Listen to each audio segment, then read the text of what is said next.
Hello again, everybody. Welcome to another edition of Can't Wait. Sounds terrible. And we are sponsored by Right Guard. Remember, Chicago was built on a swamp, and this week is a reminder for you. That's Rachel. That's Eleni. That's Patrick. I'm Dennis, producer Grace, behind the scenes. Hey, everybody. Happy 250 America. How you feeling? Any opening thoughts, Eleni, on America? I thought that was the temperature outside when you said happy 250. Yeah, Well, go ahead. Go ahead. well, we're up to about 250 mayoral candidates. Mm-hmm. That's another number. 250 is the number if we're doing numerology. Mm-hmm. So, let's start with, at least as far as my drive from the gym to the office today. I haven't heard of any other additional people throwing their hat in the ring, but it is a minute by minute thing. So, after ruling out a bid in two earlier elections, Congressman Mike Quigley of the northwest side, northwest suburbs of Chicago, announced last weekend that he's running for mayor. He was flanked by his supporters at the Uptown Theater, and he joins a crowded field of hopefuls. Quigley said, Mayor Johnson didn't get us into this mess, but it's equally clear he is not going to get us out of this mess. I think the theme in Chicago has been lack of leadership in the mayor's office. The cavalry is not coming to the rescue. Meanwhile, just a day or two earlier, the man who chaired the Chicago Housing Authority board until Mayor Johnson demoted him announced on Thursday his campaign for mayor. He has a good local boy makes good story. Grew up in the Grand Crossing neighborhood on the south side, which he highlights in his campaign video, and he ends with a pitch. We can be a city that's affordable to live and a great place to do business, a city of opportunity for everyone. I'm living proof that where a pin drops on a map doesn't have to determine where you end up. So good at the sound bites. One guy, great at policy, long track record, 30 years plus in government. Another distinguished lawyer, articulate, great with the soundbite, who's been a public servant. But I will point out, Rachel, both of them had their shirts on. I mean, we have yet to see if the shirtless formula is the winning formula in this race, but I think strong indications are that it can help you pull ahead, right? So I think the bigger issue they have is not so much with Quigley, but with the former housing authority, no name ID, right? And when you're in such a crowded field, you have zero name ID. That's not really going to help you out very much. I Yeah, never heard of it. You had to I do some mean, Google. yeah. So I think to that point, I don't think, Dennis, you even said his name during your intro. His name is Matt Brewer. And I But was counting on you to say it repeat so I that could again because I repeat it just if I laughed didn't over. repeat it. I'm pretty sure his name's Matt Brewer. Uh, I would say, though, one thing I found very interesting, and does this really do anything, is his strong endorsement from the Wiener Circle. Like, strong, hard endorsement. Um, if the Wiener Circle is good at anything, it's bullying people into doing what they want. And I don't know, the fact that they've endorsed him as strongly as they did makes me be like, maybe we should look into this guy. I don't know. I would. I am. I'm going to. So we should all do some research. Maybe we get the Wiener Circle on the pod and they can tell us a little bit about why we should support Matt Brewer or Mike Brewer. Matt Brewer. Okay. Maybe we M. could do the pod Brewer. live M. from the meeting. Brewer. M. Brewer. Got it. The So one those thing are my- I will note that Congressman Quigley's been a policy wonk for a very long time. All of that. What I do find interesting about his pass on the race 4 years ago, I believe was it put into the public discourse that he wanted to make sure he stayed on the Intel committee and these other things so that he could help Ukraine win the war against Russia. So I'm glad obviously that problem has been solved sufficiently so that he feels international geopolitical nature can he can leave that to others to to mend since that is in such a good spot. And let's just be clear, you can run for those two offices at the same time. Is that Yeah. not accurate? Okay. I'm just going to stop there. Well, I can't imagine why Congressman Quigley would want to leave Washington, and I can't imagine why Matt Brewer would want to live the cozy confines of big law to run this city. But God bless both of them for putting their hats in the rings. And my apologies for only reporting the essence, but not reporting his name. It reminds me of a news anchor I worked with back in the day. Anyway, they both have their shirts on, but one is endorsed by the Wiener Circle. So we're going to keep track of that. Talk And about, as I mentioned, real quick, talk about people who would support taking shirts off. Wiener Circle, 100%. they started it. Yeah. So, Yeah, like, you might. he kind of probably signed something that said, if you endorse me, I'm all in to take my shirt off. So, anyway, didn't mean to interrupt. Let's keep going. Talked a lot Maybe. about this Maybe in the first debate, debate. that's Yeah. when he takes his shirt off. Who knows? Who knows? Now, Rachel is saying something really funny, but apparently 7 years past COVID and Zoom, she's muted herself. Am I? Yeah. Oh, there you Yeah, are. now we hear you. Yeah. Oh, I thought that was weird. Now you turned your camera off. Wow, this is heads I up. didn't. love it. Now you're back. You're back in action. I actually don't know what's happening. Probably Maybe the somehow my probably the phone. Wiener Circle. Probably the It's Wiener not Circle is Circle infiltrated. stopping me from breaking news because the funny joke I was trying to make is that the first debate is actually going to be topless and hosted by the Wiener Circle, That would be. That would be I'd watch. amazing. moderated by the people who work at Wiener Circle. Oh, That Yes. that would be NSFW, as they say.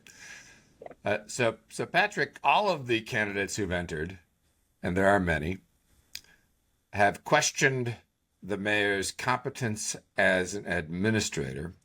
So this story from Chalkbeat caught my eye.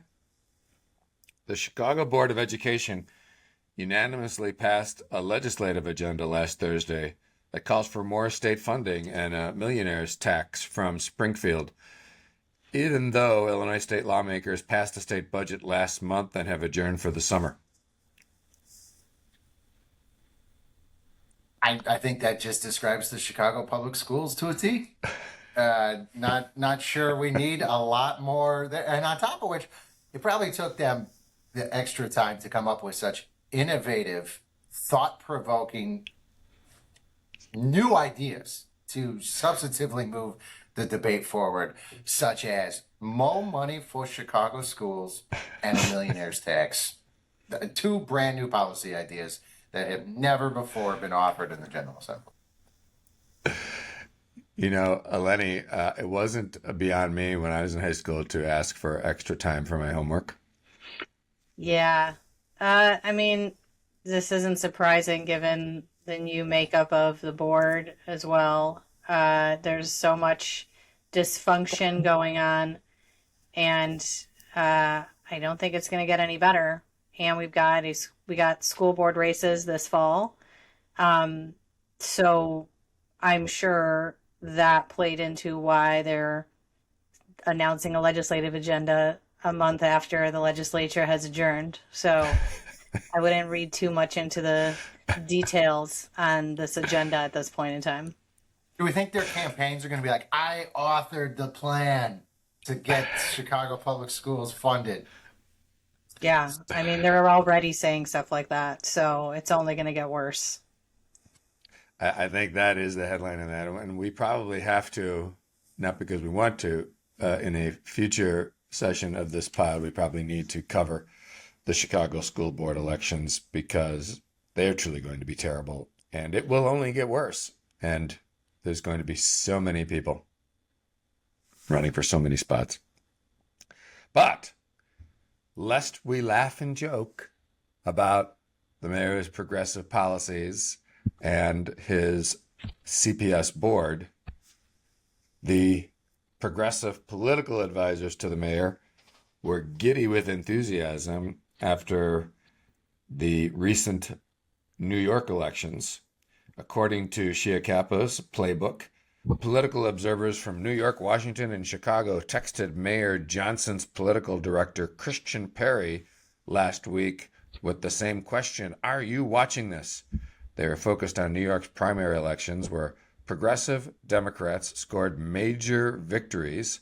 All of them were endorsed by Mayor Zoran Mamdani. How does that make you feel, Rachel? So when Mamdani first got elected, I remember having a conversation with several people like, I don't know, this is something Brandon Johnson should be paying attention to, right? And I think maybe this is a little more evidence that that's true, but I also think the difference is in New York, you've got candidates who are giving people who are frustrated something to believe in. In Chicago, you've got a mayor who has given people who are already frustrated more reasons to be frustrated with nothing to believe in. I just don't think he's appealing on the same emotional level that some of these candidates you're seeing in New York are. Eleni, it is a little bit different when you're running for a legislative spot or a congressional spot as opposed to an executive office holder, don't you think? Yeah, definitely. But I do think that Brandon Johnson has a very strong chance of winning this mayoral election coming up. I think he is polarizing in his own ways, but we've got a lot of people running, a lot of people that overlap each other. And to be honest, like not a lot of people with a strong record. So I think right now, today, he has a very, very good chance of getting into the runoff. So, and this, what we just saw with Mamdani, I mean, it's just an indicator that like the progressive wave or whatever we call these things nowadays is still alive and strong. And people haven't been like, oh, it's been too far. We've gone too far. We've heard all that. Right. But I think that I've talked about this with many people in the last couple of weeks that Brandon has a very good chance today, if it was today, to get into the runoff for sure.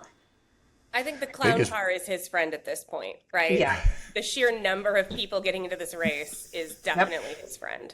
Mm-hmm. They now need a fleet of cars, Rachel, just to clarify. They will not all fit in one car. It just drives around and people hop on and off whenever they want. Mm-hmm. I think a Waymo to carry them all around. But Patrick, it's funny that you mentioned the Waymos, because the Chicago Tribune editorial board is pro Waymo. The Chicago Tribune called in the folks from Waymo, and I'll just read you a couple of excerpts.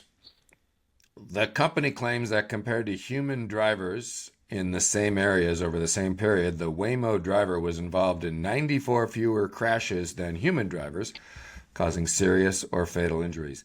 82% fewer crashes in which an airbag deployed. I'd like to know about those 18% of Waymo airbag deployments, by the way. And 82% fewer crashes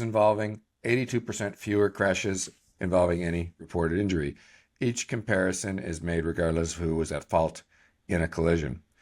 Waymo experienced 93% fewer injury-causing crashes involving pedestrians, 84% fewer involving cyclists, 84% fewer involving motorcyclists.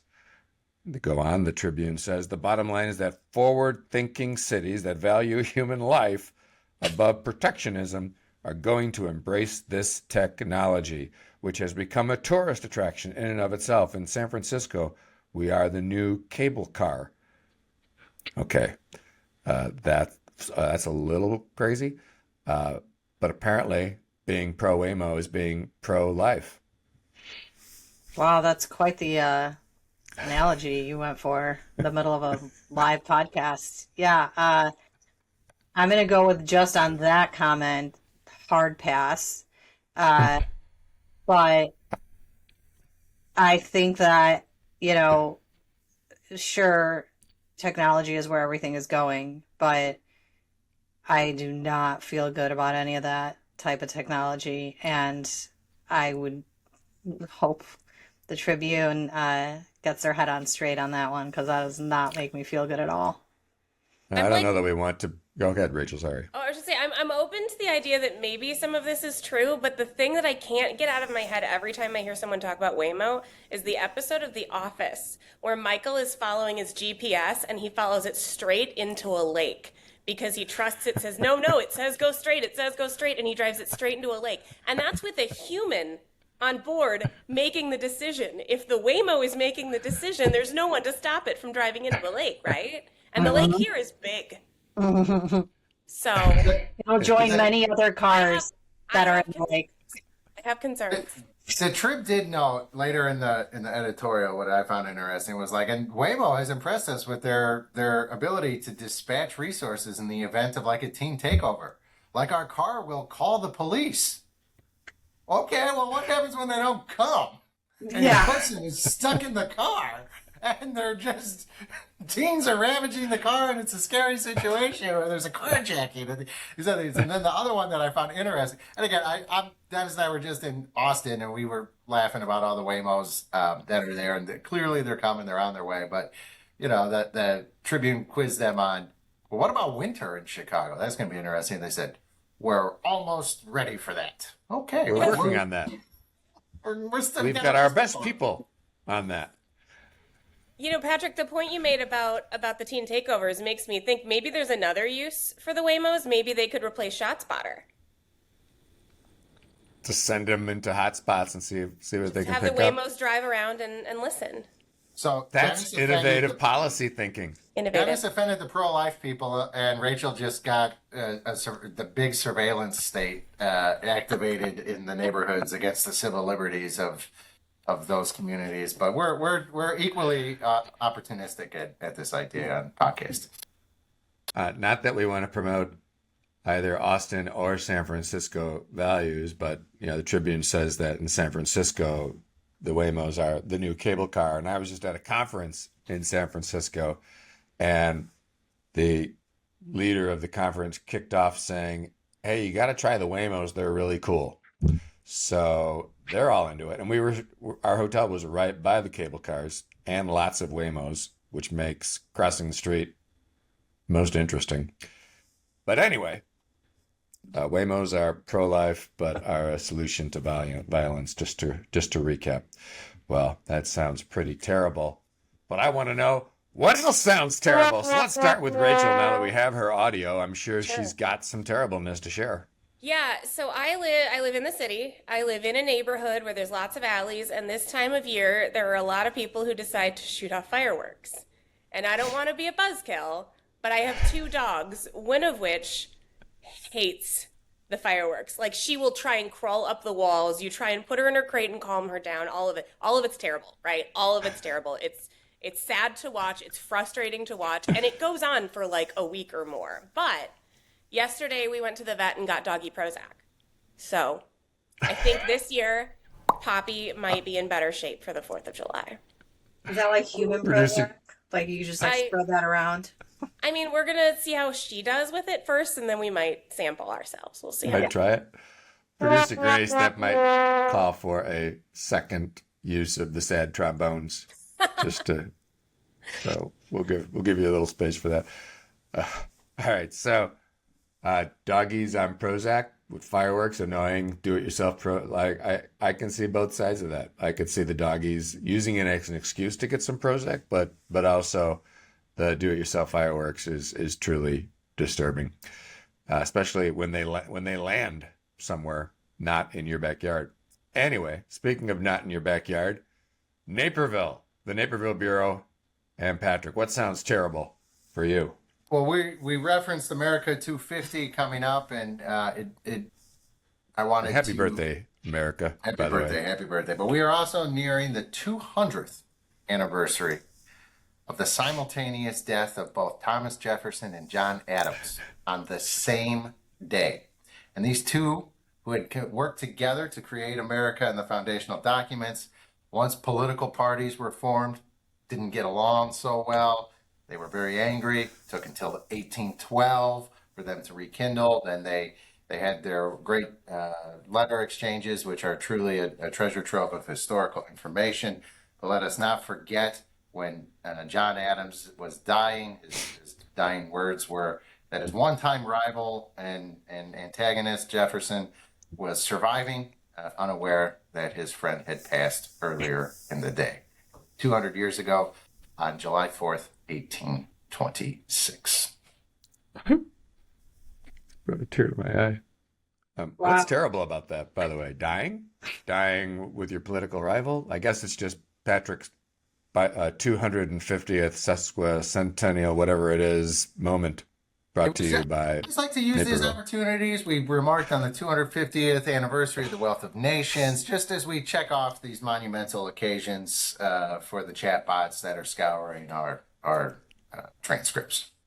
By the way, Jefferson, pre-internet, for you kids at home watching the pod, was sort of the original dirty trickster. He had a lot of, anonymous postings in various little startup newspapers and political rags, making Adams crazy.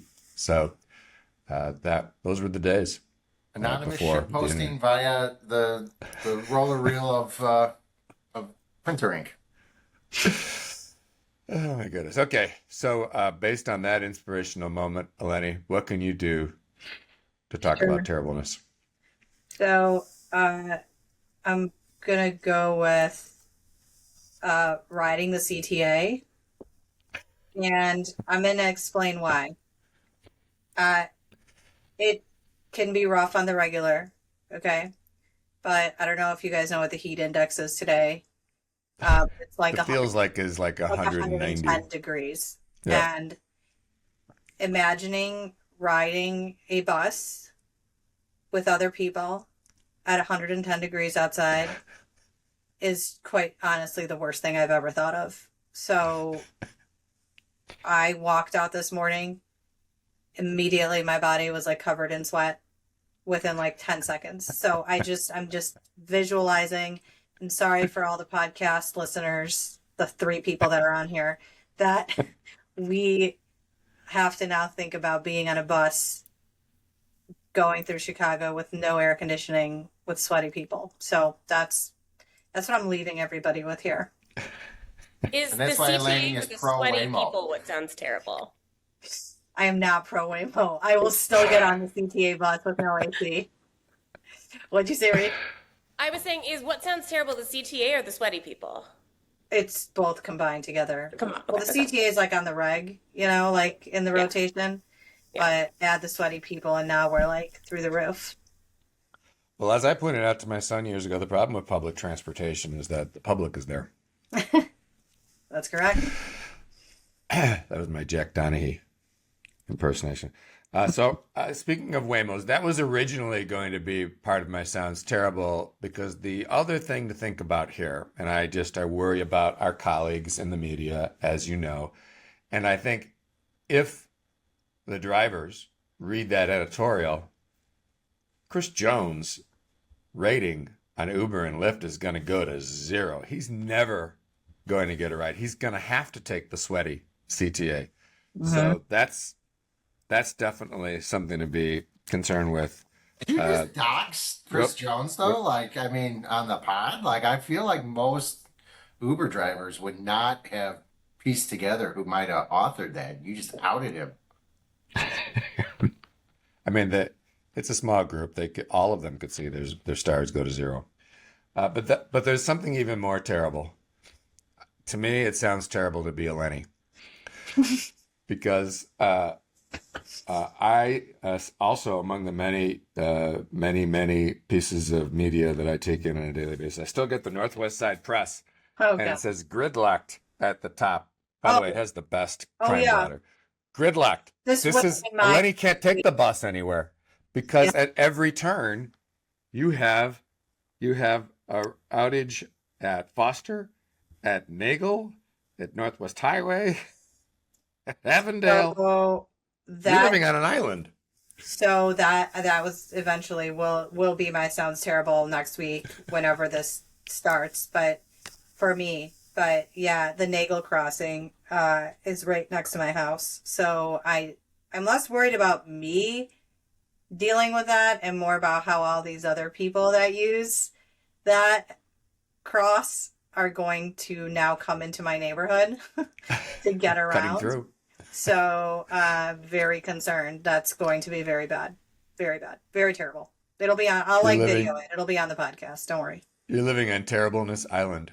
Mm-hmm. That's for sure. She can't get to the Wiener Circle, Patrick, because she'll be stuck.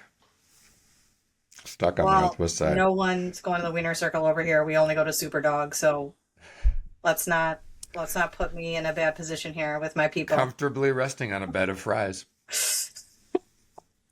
Anyway, that sounds delicious, but everything else we talked about sounds terrible and sweaty. So for Rachel, Eleni, Patrick, producer Grace, I'm Dennis. Stay cool, everybody, and thanks for watching.